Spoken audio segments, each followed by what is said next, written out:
Your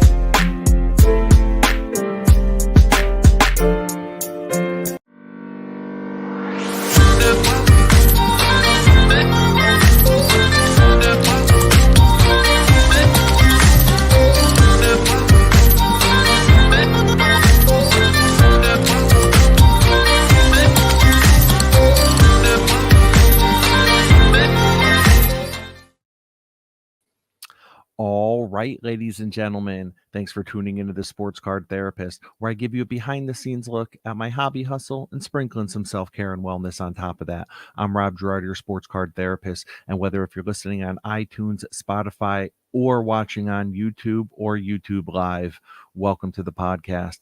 And I am excited to be here, episode 194. 194. It is titled Cards and Money. Cards and Money. Man, well, let me say, so we're less than 2 weeks away from National, and I can't wait. I was just on the phone yesterday with Big Ken from Sports Card Lessons, and I was saying to him that because we have so much stuff going on at the National, which requires a lot of preparation, I feel like I haven't really been able to enjoy the anticipation of National. So today I met up with Big Ken, went to his house. We sorted through some stuff, getting our cards and our showcases ready to be shipped to Rosemont, Illinois. So when I talk about the anticipation, if you've ever been to National, or even if you've ever just taken a big vacation or just had something you were looking forward to for quite some time, then I think you can identify with the feeling and excitement around the anticipation. And the anticipation, a lot of times, is a big part of the experience. It's almost like knowing you're about to have an incredible meal, one of the best meals of your life. But first, they come out with a tray of appetizers, right? There's calamari, there's clams, maybe some chicken tendies. You know what I'm saying? And are you picking up what I'm putting down? You smell what I'm stepping in? Yeah, you know what I'm talking about. I feel like the excitement for National is at a fever pitch in my household. My wife and kids, they're going to Block Island for the week. Without me, I'll definitely miss them. I've never been away from them that long. It's actually, I think they're going away for 4 days, but I've never been away from them that long as I will be going to the National. But I'm going to have all you there, and I'm going to have cardboard to keep me company, so that's what I keep telling myself. And once again, I want to shout out Mark Zablo from Bleecker Trading Cards in New York City for putting on an amazing event last week. I was blessed to be a part of it. It was a great time, and I'm looking forward to doing some more things with Bleecker in the future, so keep an eye out for that. Also, next week, I believe it's Friday night, July 21st, I'm going to be hosting a trade night at Pop Century Collectibles, and that's in Oakland, New Jersey. And my man Laz has a card store and a memorabilia store, so I'll be there with Big Ken from Sports Card Lessons hosting that trade night, and so I can't wait for that. So I wanted to talk for a sec about last week. So last week, I moved a big card. So I sold a pretty big card, it was, high 4 figures, so that I could, I moved it for some life stuff. So basically something came up and I had to free up some cash for some personal stuff, and that's okay. Cards and money. Cards and money, the topic. So often we talk about spending every free dollar that we have on cards, right? And sometimes we have to pull that money out. Sometimes we have to sell a card or, take money out of our collection, basically. And that's okay. There's no need to feel guilt about that, at least for me. And I also realize that I'm going to be taking a closer look at my financial situation as the National comes up. Therefore, it makes a lot of sense for me to move something now when it's a guarantee rather than crossing my fingers and hoping that I move it at the National, if that makes sense. So I actually moved 2 cards in the last week. The first card was an extremely rare one that I was able to move over the recent comps. And the other one I moved The other one is a high pop but iconic card, and I moved that below comps. And the reason why I moved those at the values I did was because it made sense for me to. Even even the card that I moved under comps, I think I lost a little bit of money on that, but that's okay because I was able to get utility value out of that. And uh so the definition for utility value is a measure of how satisfying, rewarding, or pleasurable consuming or experiencing a particular thing is. So basically, I understand that, sometimes like these cards, right? We have them for however long we have them. It almost feels like we're renting them. It's like we're owning them for a little while, we're enjoying them, we're experiencing them, we're looking at them. It feels good to own them, and then we move them on to the next collector, next collection, or what have you. Um, so, that was me taking some money out of my cards and putting it elsewhere, putting it where I needed to at the time. And to me, that's what responsibility is. For me, that's how I was going to be responsible doing that. Cards and money. So I want to read a well-known poem, okay? Poem. I want to read a well-known poem, and it's about money, and it's called Smart. It's called Smart. Okay, this is the poem. You could Google it; it'll come right up. It says, "My dad gave me $1 bill because I'm his smartest son, and I swapped it for two shiny quarters because two is more than one. And then I took the quarters and traded them to Lou for 3 dimes. I guess he didn't know that three is more than two.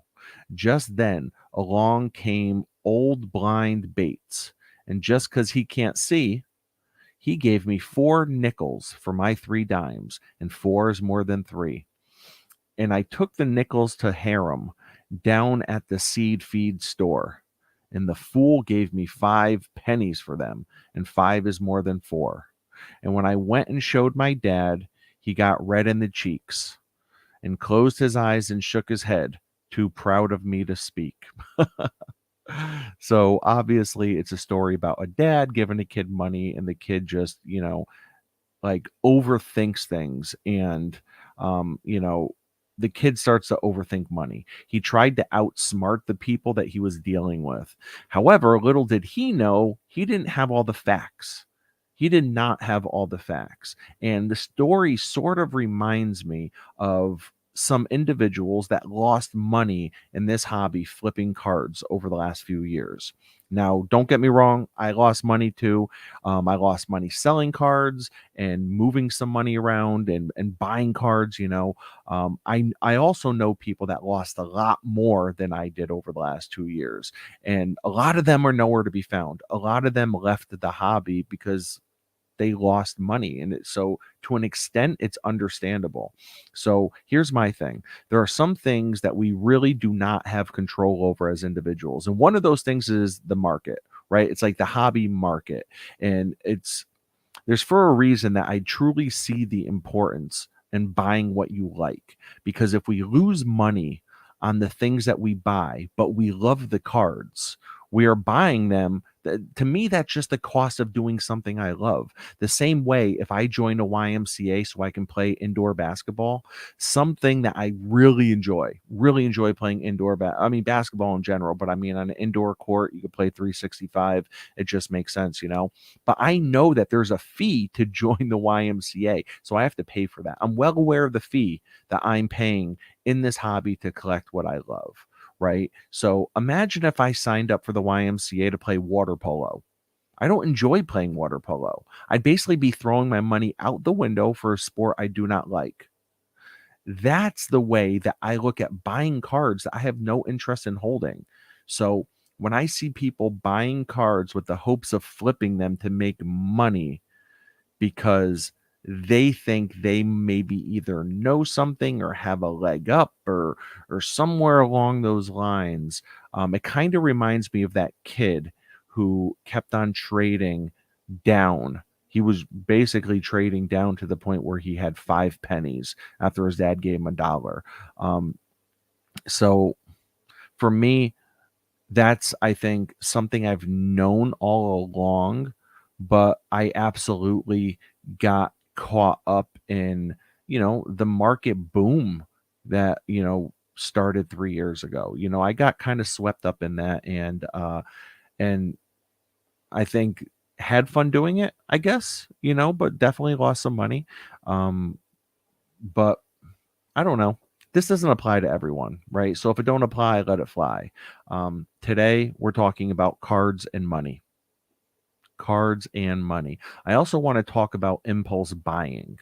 So, impulse buying can be challenging to overcome, like, especially when I'm looking on Instagram, if I'm looking on eBay, I'm listening to content. Like, I'm guilty of all that stuff. You know, all it takes is me listening to one podcast and him bringing up a certain set or a card, or the guest bringing up a certain player, and all of a sudden I start going down that rabbit hole, and I could feel my heart pounding, and I'm saying, like, yeah, I remember watching that player. I loved watching that player. He's a goat. Why shouldn't I buy one of his cards? And it doesn't make sense to buy a card that is like expendable, that is maybe there's a ton of copies of. So if I'm going to buy a card of his, I want to buy something that is unique and collectible. And all of a sudden I start going down this kind of rabbit hole. And it's not even about keeping up with the Joneses. It's just about something that this hobby does to me. It can trigger something in my mind to where I feel like, yes, I want to go out and spend my money on that card or on that player, even though I might not necessarily collect them. So, cards and money, they go hand in hand. So, in my mind, I've just come up with a few strategies that help me control my impulse buying. And I'm not saying that I stick to this like wholeheartedly, because I know when it comes to national, I actually go against this. I go against some of the stuff I'm about to say, because when I go to national, I don't really go in with a plan. I go in and saying, like, listen, I have no idea what's going to hit me, and I don't want to put up all these walls or put these, kind of limitations on myself, because I might see something that I never knew existed. And yeah, I might impulse buy something. So the national is when I really kind of give myself permission to do that every year. I'm not sure what it's going to look like this year, but I know for the other 360 days of the year, I know I try to practice some impulse buying. So what I try to do is I've been trying to create a budget, right? So I create a budget, and I know generally what I make each month, right? I know what my household income is. So I know how much money is coming in, and I know how much money I can afford to spend on cards. So I create that budget. Next, I make that shopping list, right? Like, I make a list of cards that I'm looking for. And if you follow me on Instagram, or if you listen to the podcast, then every New Year's, right? Every January 1st, end of December, beginning of January, I'm talking about. I always ask you guys to make a list, and I always make a list of the top 5 cards I'm going for this year, right? It's like law of attraction type stuff, putting it out in the universe. So making a shopping list, that's huge. Putting like, okay, what direction am I going? What is my North Star? So, next thing, number 3, sometimes I think to not impulse buy, I just have to wait it out. I have to wait it out. It's like when I feel the urge to make that impulse purchase, um, try to hold off for an hour, hold off until tomorrow, those kind of things. Now I know that by waiting, someone else could hit that buy it now button. Someone else can smash that bin, and I could miss out on the card. But you know what? One thing I've learned is that there's always going to be another card. It might not be the same exact card, but there's always going to be something else that is coming down the line. So sometimes it's a nice cooling off period. But one thing that I realize, right? One thing that I realize is that on my watch list on eBay, my watch list doesn't change much. And I don't know if it's because I'm looking at such unique things that not many people are looking at them and buying them, or if it's that the things I'm watching are so the asking price is so high that no one else is making an offer, or no one else is hitting buy it now. But one thing I'm realizing is that my watch list, I've had things on my watch list now for a year, and I think you're allowed, what, 300 or 400 items on your watch list, and a lot of things on my watch list just do not move. So that actually helps me with waiting it out. So the fourth thing I try to do is identify the triggers. Identify the triggers. For me, my absolute biggest trigger is opening eBay. I kid you not, opening eBay. You know what's another big trigger for me?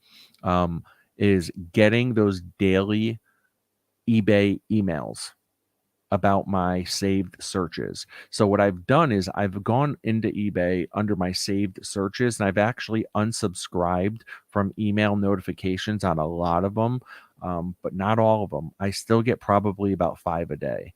So that's a trigger, but it is what it is. Number 5 thing that I try doing is I try to practice mindful spending. So I try to make sure that what I'm gonna buy aligns with what my PC is and what the direction of my PC is. And that's why it's so important for me to always realize and always know what my PC pyramid looks like. What does that PC pyramid look like? And we've talked about this many times on the podcast, that PC pyramid. It's literally a pyramid. Picture a triangle shape, and it's almost like a food pyramid. It's really broken up into 4 categories, and at the very top typically has been Hulk Hogan and Mickey Mantle for me. I tell you what, Eli Manning is probably in the top of that now, and that's the first time I've ever put a new athlete into that top piece of the category, because for I mean, well before I even started the podcast, I've had the show now about 2.5 years. Even before that, it was Mickey Mantle and Hulk Hogan, and that's it. But I think now Eli Manning's definitely there. So then underneath that, it's like iconic rookies. Underneath that, it's like New York Giants, New York Yankees, like my teams. So I have to know what my PC pyramid looks like. I need to know what direction I'm going. I need to know where I've been. I need to know where I'm going, kind of thing. I guess the last thing is, and I've already kind of touched on this under when I talked about identified triggers, but the sixth thing is to remove temptation. Remove temptation, and I've tried to do that. I've gone days before, full days without opening up the eBay app. Now that sounds nuts, right? That sounds crazy to someone. Like, it's eBay. You can't just not open it. You have to open eBay every day. And I'm like, yeah, I do. I have to open eBay every day. I'll never delete eBay. But it is, I don't know. It is what it is. Like, I don't know. I just love shopping for cards. And the thing is I enjoy window shopping too. So I'll just sit there and scroll and scroll and scroll. If I see that there's a certain consigner and their auction is ending tonight or that night that I'm on eBay, I'll sit there and I'll look through hundreds and hundreds of cards that are ending that night and just scroll, just scroll, just scroll. Then before you know, I'm opening up the Card Ladder app. I'm seeing what the all-time high on the price was. I'm seeing what the all-time low in the last year was. I'm trying to get like a median price, and then before you know it, I'm down that rabbit hole. But just remember, breaking the habit of impulse buying, it takes time and self-discipline. That's just what it is at the end of the day. And the reason why I'm talking about this on today's episode, it's because I deal with this too. These are thoughts that I'm having on a regular basis. Am I being responsible, or is my buying and spending on cards getting out of control? These are just questions I'm going to throw out into the universe, right? And I hope that you got something from this. Let me know what you think. Leave some comments. Shoot me a DM on Instagram. I know that sometimes my show is kind of all over the place, right? Sometimes I'm having interviews. Sometimes I'm talking about fun stuff, great stuff. Sometimes I'm talking about serious topics like this, like self-care mixed in with cards. And in these episodes, a lot of times, these are the episodes that I'll get DMs about, and people say, man, that hit close to home. So I don't know if it's anything that I said that you could identify with. If not, if it don't apply, let it fly, right? Maybe it wasn't meant for you. But I know for me, it's something that I'm consistently thinking about. I'm consistently trying to be disciplined when it comes to my spending. So that's about it. So once again, I recognize that time is the most important thing in the world. Time is the most important thing in the world. And for a brief moment today, you chose to spend that time with me. And I'm extremely appreciative of that. If you are going to the National, I'm definitely looking forward to meeting you. Come up to my booth, come to our trade night Friday night, introduce yourself, say hello. Guess that's it, guys. And as we always say, take care of yourselves and your collection. Have a good one.